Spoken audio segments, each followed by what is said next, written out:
Welcome back, everybody, to another episode of DGS. We are now continuing into the second episode with Asogi as the person in this perspective, and this is happening on the steamship before Case 2 started. I guess he had an encounter with Sherlock Holmes.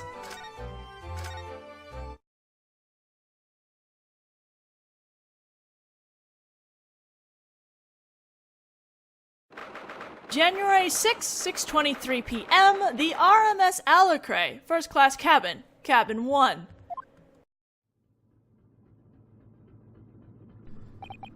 It's been almost half a month since we departed from Japan. It went so quickly. The next port is Shanghai.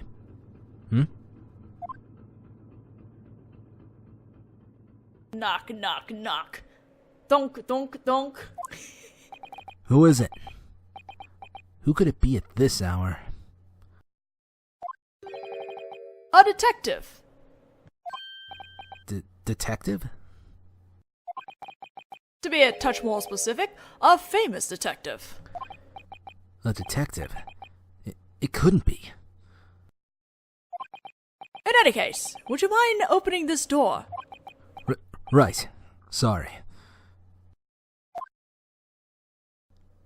Ladder.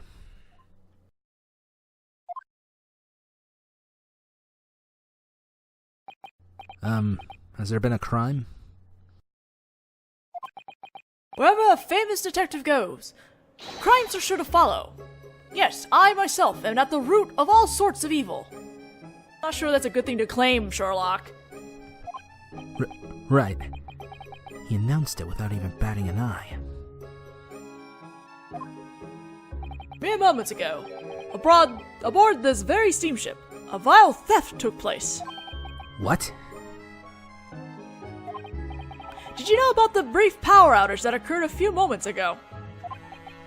Yes, it only lasted about 10 minutes, though. It was during that time period that the loathsome crime occurred. That mustn't be allowed to pass without punishment. Precisely. And the culprit fled into the first-class block of cabins. This block? The Internet crew may have been fooled, but no one can pull the wool over this famous detective's eyes. And so, to be on the safe side, I'd like to search this cabin. That's... Oh, is there something in here you don't want investigated? Something I don't want investigated. I'd be lying if I said there wasn't. After all, there's a forbidden stowaway stashed in there.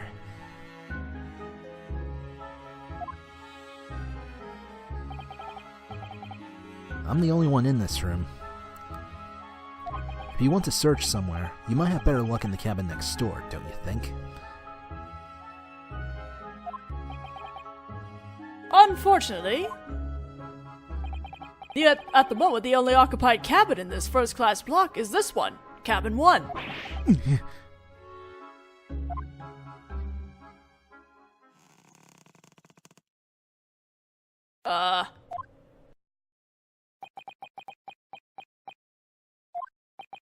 Was that pathetic stomach growling just now you? Surely it goes without saying. I'm the only other person in this room. In any case, it's nearly dinner time. Might I suggest that we continue this after that? Oh, my deepest apologies, but time is of the essence here. Pardon me. He vanished? How did he get inside?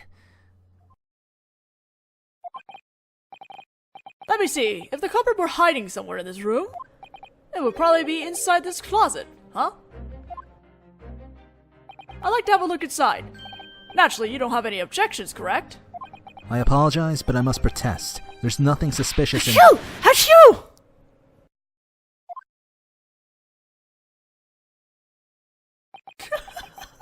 No, no. Were those two pathetic sounding sneezes just now you? Surely it goes without saying. I'm the only other person in this room. Do you have some special technique that allows you to speak and sneeze at exactly the same time? And twice at that? He's right. That's impossible. I was watching you the whole time. You didn't sneeze. Damn that bastard! Of all the times for him to... I'm afraid I'll have to insist on searching this closet. This is it. We're done for.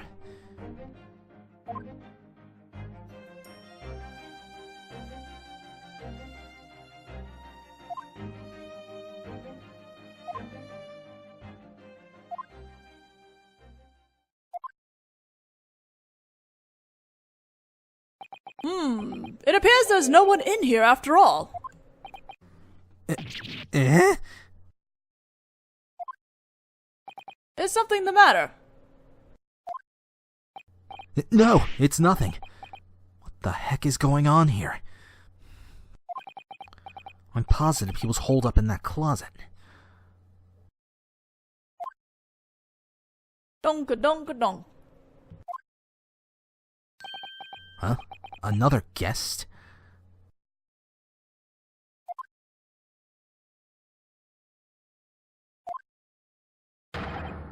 Pardon me. First Mate Stroganoff. Please excuse the commotion, but I'm afraid just now on this ship. Right, the loathsome theft, is it? How did you? No, I just heard about it from the detective a moment ago. Detective? I assume the crew had requested his services. The detective in question is right. He's gone? Excuse me, but I need to request that you allow me to search the premises. He's glaring right at the closet.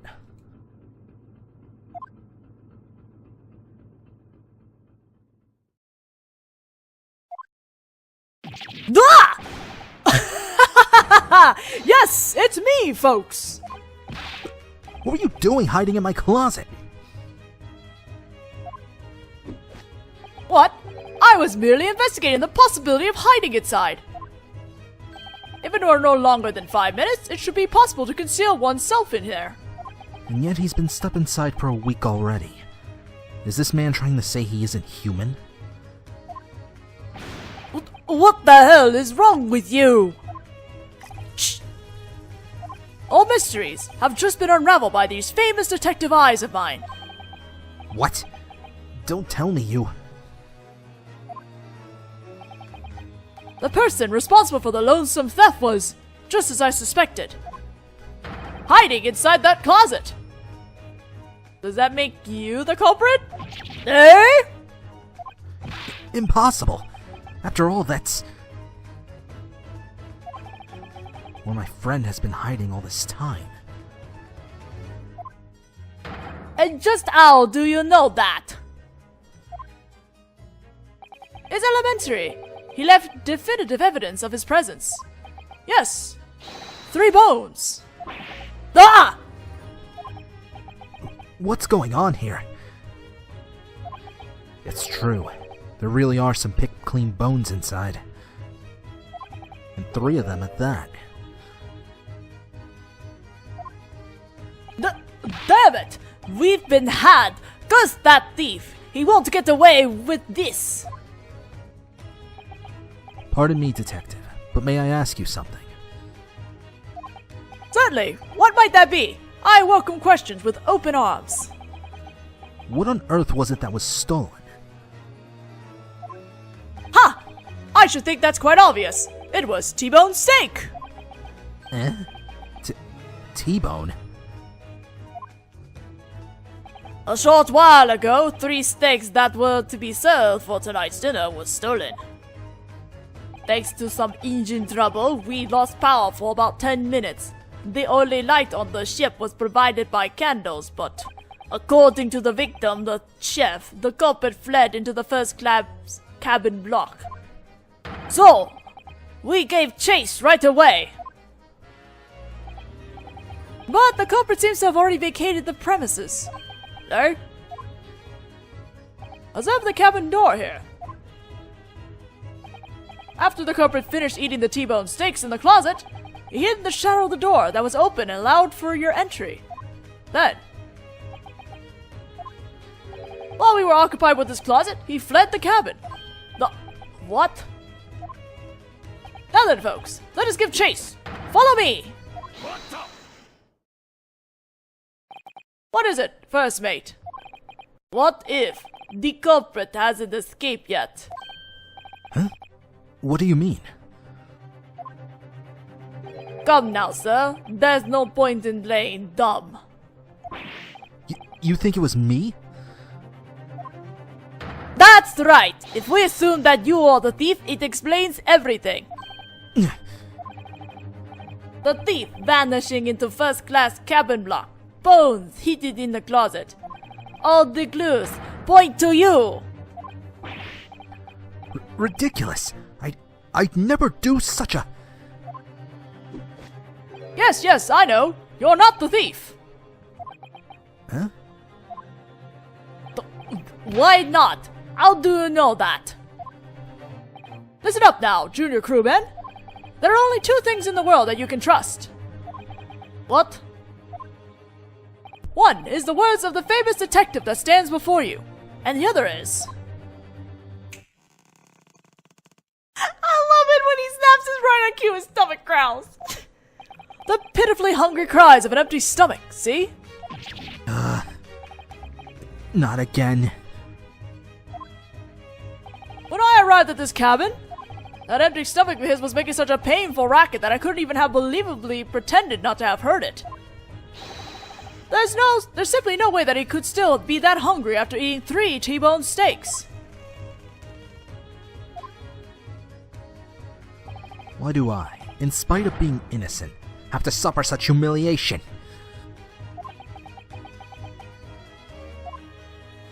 Damn it! Let's chase him down! He couldn't have gone far! Indeed, so long as he didn't decide to take a dip in the ocean for some post-meal exercise. Well, we'll be taking our leave now. Sorry for all the excitement.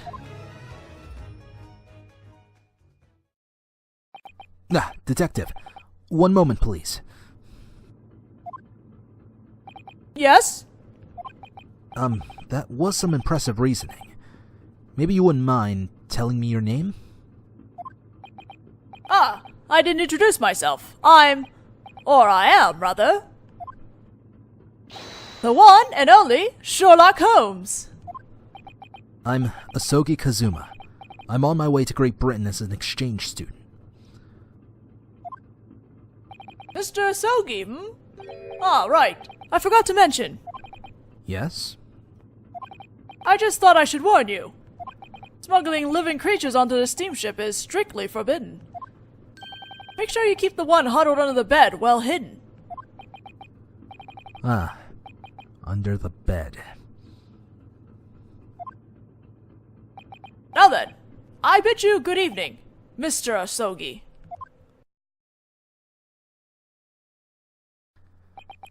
Busted. I suppose I should have expected that. From a famous detective.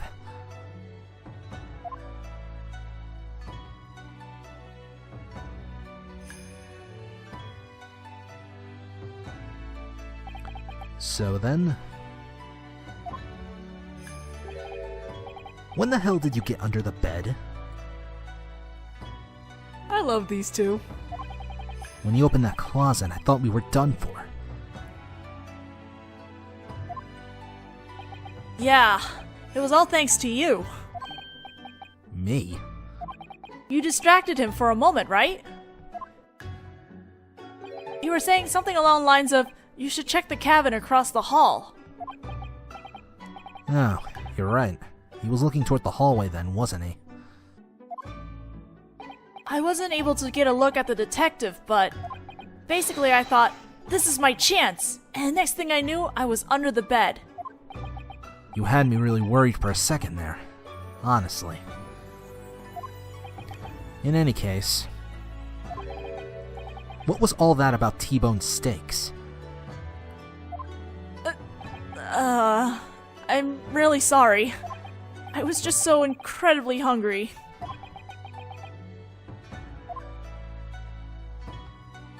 Ever since we set sail from Japan, I've been crammed inside that closet. And every meal is half-sized portions. You're hungry too, right? Pipe the hell down, stomach. We had a short loss of power earlier that lasted about 10 minutes, right? Yeah, so that really was you when you did it, huh? I could smell something amazing. So, basically I thought to myself, this is my chance. And the next thing I knew, the meat was in my hands. It was probably things like this guy they were trying to keep out with their no carry-ons policy. But even so, 3 whole steaks seems like a bit much.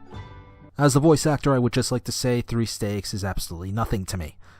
Unless they're porterhouses, in which case, well, one's enough to put me in a coma. Thanks to you, 3 passengers won't get their meat tonight.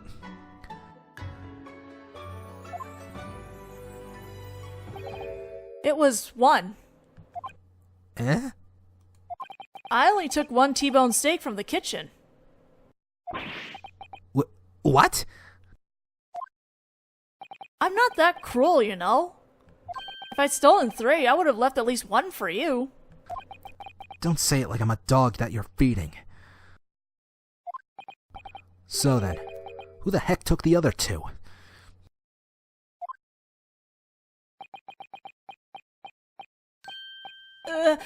What if... this ship is... haunted? But by a meat-loving ghost! At the time when Naruhodo relocated to under the bed, there'd only been 1 steak bone in the closet. There's only 1 person who could have left the other 2 bones there.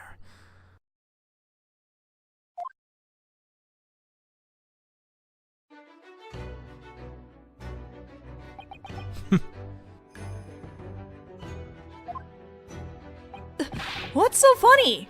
We're up against a ghost, you know? Famous detective, or a mischievous imp. I wouldn't mind getting the chance to have a proper conversation with him sometime. The Sherlock Holmes, huh? I love how every Japanese person in this game keeps messing up Sherlock Holmes' name. Naruhodo, please! Man-eating ghost. I mean, meat-eating ghost, not man-eating. Holy shit, that is even more of a nightmare. Alright, that's it for that episode, and we shall go into the next one in the next video. So, I'll see you guys then. Bless us, Sogi. What were you doing in my closet? If this is your version of coming out of the closet, I have to admit, sir, I'm not really interested in you. I'm actually interested in a friend of mine who was on board shit. I just revealed him. You will not turn to the dark side by eating chicken, Asogi. You will not turn down to the dark side. Your voice actor has already done that. And look how his life turned out. Naruhodo, I decided I'm gonna cut off your head and become the new protagonist. Just hold still for me, buddy.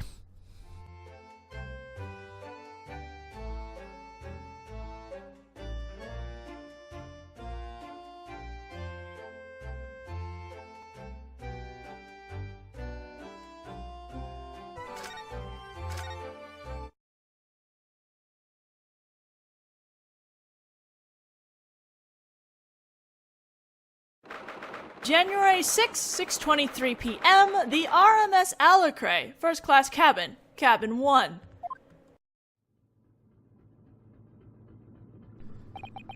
It's been almost half a month since we departed from Japan. It went so quickly. The next port is Shanghai.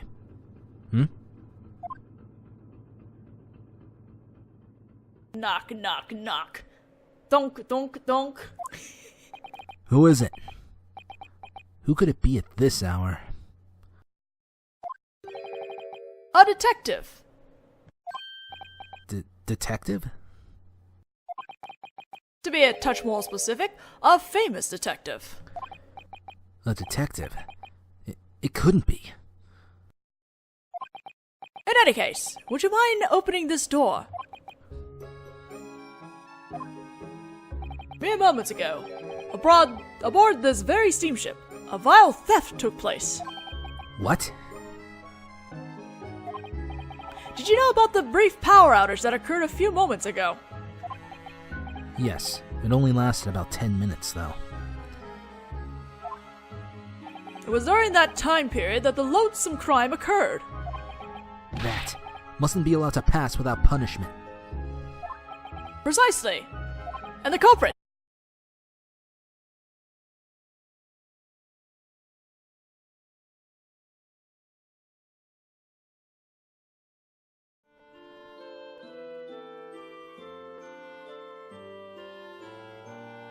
Welcome back, everybody, to another episode of DGS. We are now continuing into the second episode with Asogi as the person in this perspective, and this is happening on the steamship before Case 2 started.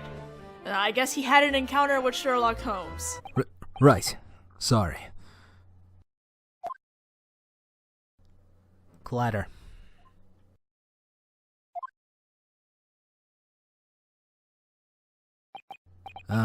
Has there been a crime? Wherever a famous detective goes, crimes are sure to follow. Yes, I myself am at the root of all sorts of evil. Not sure that's a good thing to claim, Sherlock. Right. He announced it without even batting an eye.